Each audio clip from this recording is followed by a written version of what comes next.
వాహనదారుల కళ్ళల్లో కారం లోడ్ లారీల నుంచి జాతీయ రహదారిపై పడ్డ కారం. తీవ్ర ఇబ్బందులు పడ్డ వాహనదారులు, పట్టించుకోని అధికారులు.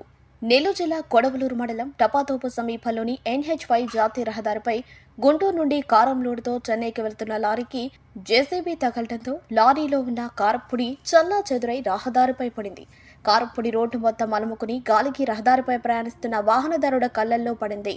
దీంతో వాహనదారుడు కళ్ళు మంటలతో అల్లాడిపోయి వాహనాలను పక్కన నిలుపుకుని కనీసం మొహం కడుక్కునేందుకు నీరు లేక తీవ్ర ఇబ్బందులు పడ్డారు.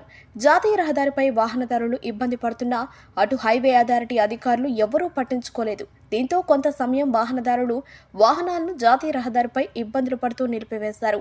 సంబంధిత అధికారులు వాటర్ ట్యాంకర్ ద్వారా రోడ్డుపై నీళ్లు చల్లితే సమస్యలను పరిష్కరించవచ్చని, ఆ దిశగా ఎవరు అడుగులు వేయలేదని, దీంతో ద్విచక్ర వాహనాలతో పాటు పలువురు తీవ్ర ఇబ్బందులు పడ్డారని వాహనదారుడు తీవ్ర ఆవేదన వ్యక్తం చేశారు.